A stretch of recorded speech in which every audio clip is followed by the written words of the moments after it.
Salut à tous les potes, aujourd'hui on présente une nouvelle vidéo, un nouveau concept. Aujourd'hui je vous présente une histoire d'une marque automobile très connue, Porsche.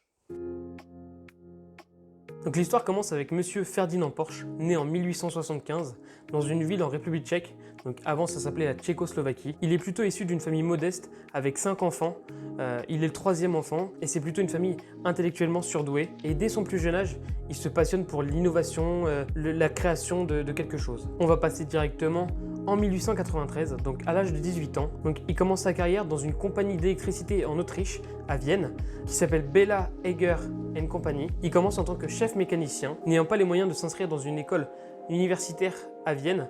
Il apprend la mécanique en autodidacte après son travail et avec des cours clandestins à l'école technique de Vienne. À l'âge de 22 ans, il est recruté en tant qu'inventeur au bureau d'études de voitures électriques Jacob Lohner & Company. Il dévoile en 1898 son premier prototype de véhicule électrique appelé Eger Lohner C2 Phaeton P1. Elle a 3 chevaux et elle va à 35 km/h. Donc pour l'époque, c'était quand même quelque chose de génial de pouvoir rouler sans s'efforcer. Donc cette voiture est propulsée grâce à un moteur aux roues arrière. Donc pour nous, c'est une propulsion, mais pour l'époque, c'était une grande avancée et Ferdinand Porsche a déposé son brevet en 1899. Par la suite, la production de voitures électriques et hybrides s'arrête en 1906 car les pièces coûtent trop cher et les batteries sont beaucoup trop lourdes. Ferdinand Porsche quitte alors Lohner pour travailler avec Otto Daimler en tant que directeur technique et concepteur en chef. Il devient directeur général pendant la Première Guerre mondiale. Il succède à Paul Daimler en tant que PDG en 1923. Il fonde du coup Daimler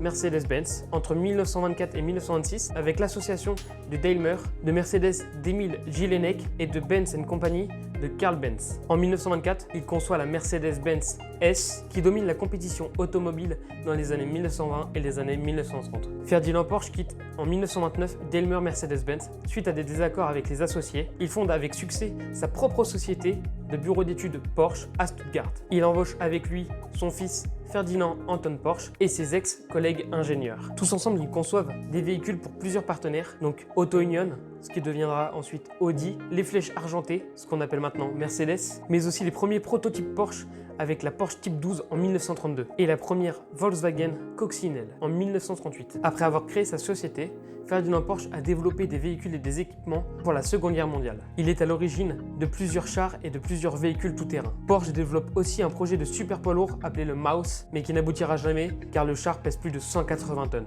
Parlons maintenant de la mythique 911. La première ébauche de la 911, c'est un prototype appelé T7 en 1959. La version aboutie sera présentée au salon de l'automobile de Francfort sous le nom 901. Cependant, Peugeot avait déposé tous les numéros comportant un 0 central. Le nom 901 est alors abandonné pour l'appellation actuelle 911. Les premières 911 se doivent de garder un aspect familier avec les premières 356 de la marque Porsche. Concernant le moteur, on est sur un 6 cylindres à plat de 2 litres refroidi par air et toujours à l'arrière du véhicule. En 1990, la société Porsche est en difficulté. La 968 n'a pas le succès qu'elle devrait avoir et tout commence à être compliqué chez Porsche. Toyota essaie même de racheter la marque. En 1992, Porsche demande à ses ingénieurs de passer la fabrication des automobiles de 120 heures à 72 heures pour maximiser le temps de production. Dans un même temps, les équipes ont pour mission de développer 2 nouveaux véhicules, dont la Porsche Boxster, donc ce qui est l'entrée de gamme de chez Porsche, et aussi les futurs 911. La Porsche Boxster est une réussite affirmée. Elle deviendra le plus gros succès jusqu'à l'arrivée du Cayenne. Après toute cette ascension, Porsche a su se faire une place dans le marché de l'automobile, ce qui fait de Porsche aujourd'hui une des plus grandes marques de véhicules sportifs et luxueux. Ils ont su se diversifier en adaptant leur style avec plusieurs types de voitures, dont les SUV comme le Cayenne, le Macan. Pour la famille, il y a aussi le Taycan en full électrique ou la Panamera et bien sûr les mythiques 911 et les 718 Cayman. Ils ont ensuite réussi à décliner ça en version très sportive avec la GT3 RS, la GT2 RS, les 718 Spider. Ils ont aussi créé une belle voiture, la Carrera GT, donc une des plus mythiques Porsche qui puisse exister. Voilà pour l'histoire de Porsche. J'espère que cette histoire vous aura plu et que vous en aurez appris pas mal sur cette marque. Peut-être que c'est votre marque préférée. N'hésitez pas à me le dire dans les commentaires ou sur les réseaux sociaux. Sur ce, moi je vous souhaite une bonne soirée. Je vous laisse tous les liens en description pour mes vidéos, pour mes réseaux sociaux. Et puis moi d'ici là, je vous dis à bientôt. Ciao!